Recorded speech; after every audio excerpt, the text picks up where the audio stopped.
Allahi wa barakatuh. Waalaikumsalam warahmatullahi wabarakatuh.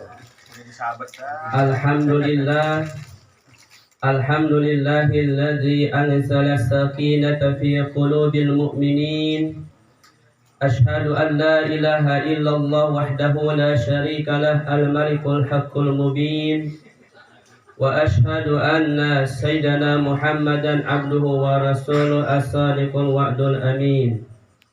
Allahumma salli wa sallim ala sayyidina wa habibina wa syafi'ina wa maulana Muhammadin wa ala alihi wa sahbihi ajma'in, amma ba'du. Qala Allah ta'ala fi kitabihil karim wa huwa asdaqul qailin. A'udzu billahi minasy syaithanir rajim. Bismillahirrahmanirrahim. Wa idh ta'adzana rabbukum la in syakartum la azidannakum wa la in kafartum inna 'adzabi lasyadid. Wa qala an-nabiyyu sallallahu alaihi wasallam kullu ghulamin rahinatun bi aqiqatihi tujbahu anhu yawma sabi'ihi wa yukhlaqu wa yusamma. Rawahu at-Tirmidzi. Wa qala an-nabiy sallallahu alaihi wasallam nawiru buyutakum bis salati wa tilawatil Qur'an. Sadaqallahul azim wa sadaqa rasul karim wa nahnu ala dzalika minasy syahidin wasyakirin walhamdulillahi rabbil alamin. Ma'asyiral muslimin wal muslimat yang dirahmati dan dimuliakan oleh Allah Subhanahu wa taala, yang sama-sama kita hormati dan kita muliakan para guru kita yang hadir pada malam hari ini. Guru kita, orang tua kita, Al-Mukarram Bapak Ustaz Haji Ali Suhaili MAG Matano Dituli Hayati. Kita doakan beliau semoga sehat selalu, berkah panjang umur, ilmunya bermanfaat untuk kita semuanya. Kemudian Al-Mukarram Bapak Ustaz Rahimin, Al-Mukarram Ustaz Abdul Ghani SS MM. Biasa kalau tiap malam Selasa kami ada namanya pengajian gempur. Ini namanya panglima kami, Pak. Ya. Gagah, ya. Gagah dan luar biasa, istiqomah kemanapun datang. Walaupun hujan deras datang terus. Mencontohkan untuk para mujahid yang lain. Kemudian Kakanda Ustaz Abdul Munir, Kakanda Ustaz Kanjeng Ibrahim, dan semua para guru, para asatidz yang tidak al-Fatih sebutkan satu persatu pada malam hari ini. Teriring doa semoga guru-guru kita senantiasa dalam ridha dan juga rahmat Allah Subhanahu wa taala, dan juga jamaah semuanya yang hadir pada malam hari ini. Semoga langkah kaki kita hadir di kediaman rumah ini Allah catat sebagai pemberat amal timbangan kita di hari kiamat nanti. Amin ya rabbal alamin. Wabil khusus yang sama-sama kita hormati dan kita banggakan sahibul hajat ataupun sahibul bait pada malam hari ini, yaitu Bapak Priyo Susanto, ya, beserta istri dan juga keluarga besarnya. Alhamdulillah, berkat daripada beliaulah kita bisa ngeriung, bisa bermujalasah, bermuwajahah pada malam hari ini. Kita bisa bersilaturahim. Mudah-mudahan silaturahim kita pada malam hari ini semakin Allah turunkan keberkahan buat kita semuanya. Amin ya rabbal alamin. Bapak Ibu yang dirahmati dan dimuliakan oleh Allah Subhanahu wa taala, pada malam hari ini kita melangkahkan kedua kaki kita dalam rangka memenuhi undangan Bapak Priyo Susanto, di mana beliau bertasyukur kepada Allah Subhanahu wa taala atas nikmat-nikmat yang luar biasa yang Allah berikan kepada beliau dan juga keluarganya. Yang pertama adalah walimatul aqiqah. Beliau mengakikahkan putranya. Yang keberapa, Mas? Yang keberapa? Yang baru 3 ya? Baru 3. Masya Allah. Baru 3 dari pertama nih. Ya sama. Yang bernama Gaisan, ya, bernama Ananda Gaisan RAF. artinya ganteng, subhanallah ya. Tadi juga kelihatan gantengnya udah ngalahin bapaknya. Ya, Masya Allah. Kemudian yang kedua adalah walimatul akhirah. Bersyukur atas tempat tinggal yang Allah berikan begitu megah kepada beliau. Mudah-mudahan rumahnya ini senantiasa dijadikan oleh Allah Subhanahu wa taala baiti jannati, rumahku surgaku. Amin ya rabbal alamin. Bapak Ibu yang dirahmati dan dimuliakan oleh Allah Subhanahu wa taala, sebagaimana yang kita ketahui dan kita maklumi bersama, yang namanya akikah itu merupakan syariat daripada agama kita. Agama yang dibawa oleh Nabi kita Muhammad sallallahu alaihi wasallam. Dahulu pun kebiasaan orang Arab jahiliyah, ketika mereka ada kelahiran anaknya ataupun putranya, mereka tetap juga sama, yaitu menyembelih kambing, menyembelih domba sebagai rasa bentuk syukur atas nikmat yang telah diberikan kepada mereka berupa keturunan. Akan tetapi bedanya, ketika sebelum datangnya Nabi Muhammad sallallahu alaihi wasallam, ketika mereka menyembelih kambing ataupun domba, kemudian darahnya itu diusapkan ke atas kepalanya anak tersebut. Jadi darah daripada 9 kambingnya itu diusapkan ke kepalanya ataupun wajahnya. Itu gunanya apa? Kalau kata kita mah membuang sial. Buang sial. Agar bagaimana anak ini tumbuh kembang, ketika nanti menjadi anak remaja dan dewasa, selalu senantiasa dalam keadaan kebaikan, dalam keadaan selamat, akhlaknya juga bagus, sama. Akan tetapi ketika sudah datangnya Nabi kita Muhammad sallallahu alaihi wasallam, maka dirubah kebiasaan itu. Bapak Ibu yang dirahmati dan dimuliakan oleh Allah, berbicara tentang akikah, ada sebuah hadis Nabi sallallahu alaihi wasallam, rawahu Imam At-Tirmidzi ataupun At-Tirmidzi, yang bunyinya kullu gulamin rahinatun bi aqiqatihi. Setiap anak, setiap bayi yang lahir itu tergadaikan tujbahu anhu yauma sabi'ihi, tergadaikan dengan akikahnya.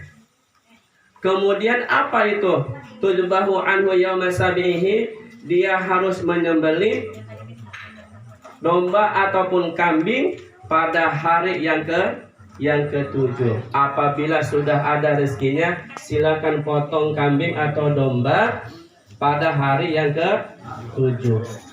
Kalau hari yang ke-7 belum ada juga, silakan pada hari yang ke-14. Hari ke-14 juga belum ada, silakan hari yang ke-21. 21 juga nggak ada, silakan yang ke-40. 40 juga sama, bisnisnya belum gol-gol, belum meleduk-meleduk, silahkan. Ya, kapan saja ketika Allah memberikan keluasan rezeki, disitulah kita boleh untuk melaksanakan yang namanya akikah. Akikah itu sendiri berasal daripada akoh. Akoh itu artinya memotong, memutuskan. Tudbahu anhu yauma sabihi, pada hari yang ke-7, yaitu dengan domba, dengan kambing. Kenapa harus dengan kambing atau domba? Kita lihat sifat daripada domba. Domba itu kalau ditarik, dia pengen kalau diam aja semuanya. Ya, domba kalau tarik ekornya dia pengen maju. Kalau didorong dia pengen mundur. Apalagi di depannya ada kali, ada sungai, ada air. Dia paling takut domba sama air. Makanya agama ini dikiaskan dengan air.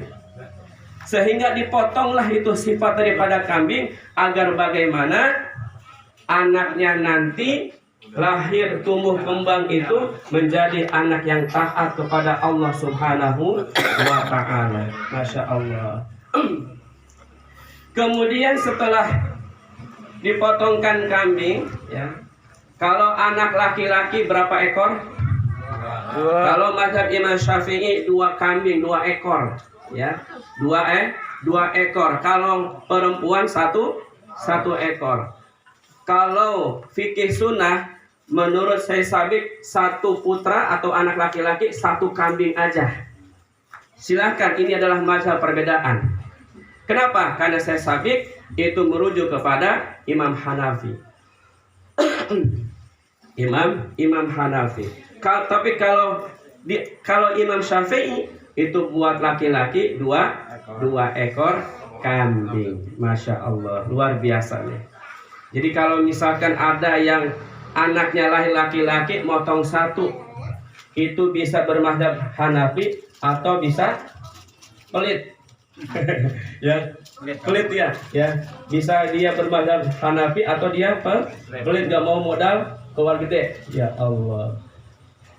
Jamaah yang dirahmati dan dimuliakan oleh Allah Subhanahu wa taala, kemudian setelah dipotongkan kambing pada hari yang ke-7, wa yuhlaku, itu dicukur rambutnya itu anak. Digundulin. Ya. Setelah digundulin kemudian ditimbang dengan timbangan emas, kemudian ditukarkan dengan emas. Ya, kalau sebenarnya kalau dalam hadisnya itu ya dihitungkan dengan apa tuh namanya? Selain emas tuh apa? Perak. Ya, perak itu lebih murah. Kenapa? Karena dikhawatirkan nanti kalau misalkan anaknya misalkan rambutnya tebal, itu kalau timbang bisa-bisa sekilo itu. Bisa, kalau dikirakan dengan emas berapa duit dia harus keluarkan duit. Tapi kalau timbangan dihitungkan dengan perak 1 gramnya cuma 70.000. Kalau misalkan ada 10 gram cuma 700.000. Itu uangnya diberikan kepada fakir miskin yang ada di sekitar kita. Bapak Ibu yang dirahmati dan dimuliakan oleh Allah, kemudian setelah dicukur apa? Wa yusamma, diberikan nama yang baik dalam Islam. Kalau laki-laki, berilah nama dari nama-nama yang dicintai oleh Allah Subhanahu wa ta'ala. Contoh Abdurrahman, subhanallah, Abdul Munir, Abdul Manaf, Abdul Ghani, hamba yang kaya. Makanya Abdul mobilnya Pajero, Abdul Ghani. Ya, orang kaya, hamba yang kaya. Ya. Kemudian Abdul Malik, ya Allah. Abdul Ali. Boleh juga nama-nama malaikat. Bisa Rokib, bisa Ridwan. Boleh juga Malik. Tapi biasanya kalau nama anak dikasih Malik, ini jarang senyum. Iya. Dia mah asam mukanya. Iya. Kalau namanya Malik itu asam. Mohon maaf, ada nama Malik tidak di sini. Tidak ada yang dibeledok sepulang-pulang. Ada. Makanya ketika Isra Mi'raj, Nabi melihat malaikat begitu banyak, disambut dengan senyuman yang manis. Akan tetapi ada satu malaikat yang asem aja nggak mau senyum. Kemudian Nabi Muhammad tanya sama Jibril, wahai Jibril, siapakah dia? Orang-orang senyum lihat saya, kok dia mah asem aja lihat saya, cemberut aja. Wahai Muhammad, ketahuilah oleh kamu bahwasanya dia itu adalah malaikat Malik. Siapa dia Malik? Penjaga pintu neraka. Oh, pantas. Sebab kenapa? Kalau malaikat Malik dia senyum, maka neraka adem. Ya, jadi adem. Makanya kalau malaikat Malik itu selalu apa? Asem. Ya. Bapak Ibu yang dirahmati dan dimuliakan oleh Allah Subhanahu wa taala, maka akikah ini merupakan bentuk syukur kita kepada Allah Subhanahu wa taala. Atas apa? Yaitu Allah Subhanahu wa ta'ala memberikan keturunan kepada kita. Subhanallah. Ada yang baru punya anak 1, ada yang sudah 2, sudah 3 tadi itu, ya. Pak Priyo Susanto sudah 3. Rencana katanya mau 5 apa 6 tadi. Ya, Masya Allah. 11. Semakin banyak anak, insya Allah semakin banyak rezekinya. Insya Allah. Ya Allah. Ya. Ibu saya ketika menikah lulus SD, meninggal kemarin usia 75 tahun. Anaknya alhamdulillah 13. Ya, 13. Yang udah meninggal 5. Tinggal 8 lagi. Ya, Masya Allah. Berkah tuh diberikan anak oleh Allah Subhanahu wa ta'ala. Kemudian setelah Allah memberikan anak kepada kita, maka apa tugas kita sebagai orang tua? Yaitu mendidiknya. Kita semua tentunya sebagai orang tua menginginkan anak-anak kita itu menjadi anak-anak yang soleh dan solihah. Betul apa betul? Ya Allah. Semua di antara kita orang tua pasti menginginkan anak kita menjadi anak yang soleh dan solihah.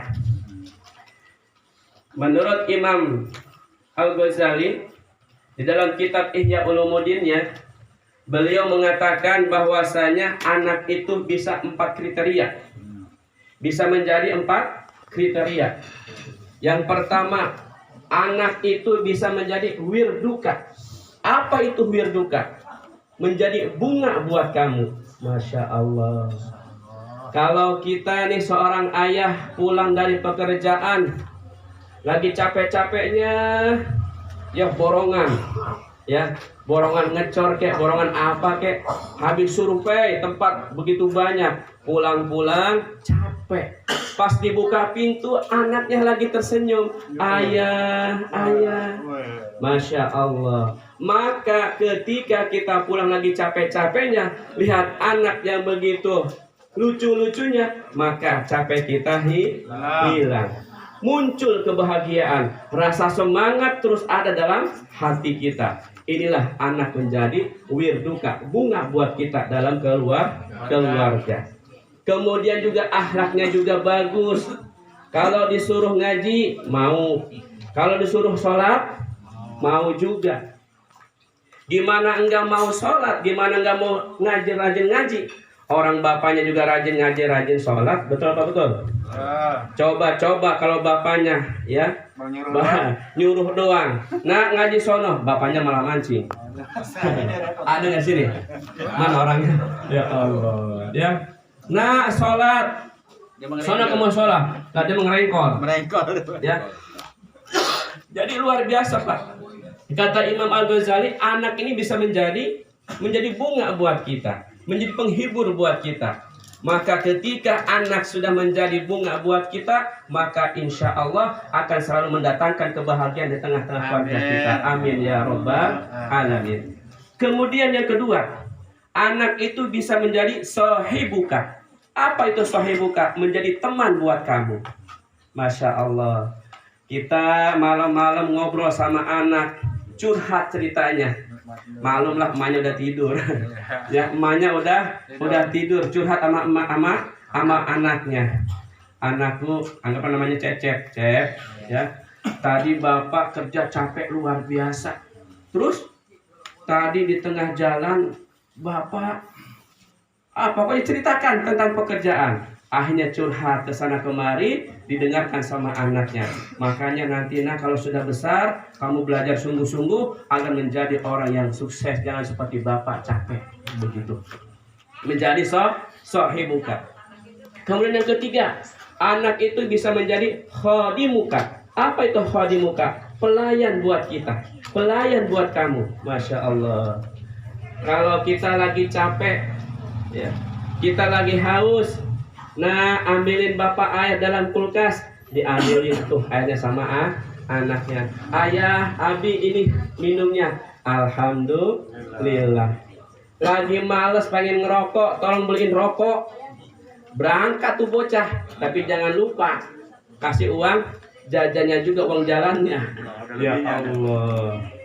Zaman sekarang sama zaman dulu sama aja. Anak itu kalau disuruh ke warung harus ada upahnya. Dulu saya begitu.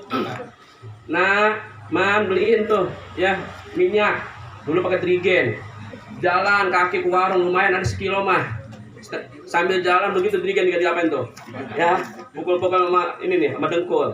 Ya Allah, duitnya masukin dulu ke trigen. Ya, udah nyampe baru dikeluarin dulu tuh. Ya, sambil ada pulang-pulang udah bawa jajanan. Begitu.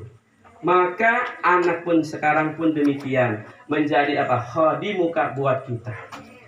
Yang keempat kata Imam Al-Ghazali, anak itu bisa menjadi ukubakah. Apa itu ukubakah? Menjadi musuh buat kamu. Hati-hati nih. Zaman sekarang begitu banyak informasi yang kita dapatkan. Ada anak yang bunuh orang tuanya. Banyak apa enggak? Banyak. Ada anak bunuh emaknya. Kemarin terjadi. Di mana tuh? Pengen beli motor, emaknya nggak punya duit. Ditendang, dibunuh, dipenggal leher emaknya. Na'udzubillah min dzalik. Bapaknya lagi ngopi, anaknya kesal sama bapaknya dibunuh juga, digorok lehernya. Na'udzubillah min dzalik. Banyak sekarang kejadian-kejadian anak membunuh orang tua, melawan kepada orang tua. Maka mudah-mudahan anak-anak kita ini menjadi anak yang tiga. Pertama wirduka, khadimuka, dan juga sahibuka buat kita. Amin ya robbal alamin. Allah jauhkan ya dari kita anak-anak yang melawan kepada kita. Anak-anak yang membangkang kepada kita sebagai orang tua. Oleh sebab itu kalau kita ini ingin menjadi anak yang tadi menjadi wirduka, sahibuka, khadimuka, ini kita harus terus memberikan pelajaran kepada mereka. Pelajaran yang pertama, tarbiyah qabla wiladah. Ada tarbiyah qabla wiladah, ada tarbiyah ba'dal wiladah. Apa itu tarbiyah qabla wiladah dan tarbiyah ba'dal wiladah? Pendidikan sebelum melahirkan dan pendidikan setelah melahirkan. Kok bisa? Bisa, kata Imam Al-Ghazali, ketika di dalam kandungan seorang ibu ya mengandung anak, maka berikanlah pendidikan kepada anak selama masih dalam kandungan. Bagaimana caranya? Sering-seringlah ibunya tersebut banyak-banyak baca Al-Quran, banyak-banyak baca sholawat, kemudian banyak zikir. Insya Allah maka apa yang diucapkan sama ibunya akan didengar sama janin yang ada dalam perutnya. Jangan sampai ibunya lagi ngandung, tontonannya tontonan India, tahu bu? Ya, film India. Ya, katanya kalau laki-laki biar ganteng kayak Shah Rukh Khan. Ya, kalau cewek cantik kayak Presenta Dewi. Ya, ternyata pas lahir itu kayak Tuan Takur. Ya Allah. Ya, banyak-banyak baca sholawat, baca Al-Quran ketika sedang mengandung. Bapak tahu nggak, Bu? Ibu tahu nggak? Kebiasaan orang Yahudi Bani Israel itu mereka melihat dan juga mencontoh gaya hidup Rasulullah Sallallahu Alaihi Wasallam. Kenapa orang Yahudi itu cerdas-cerdas? Karena mereka melihat bagaimana tata cara mendidik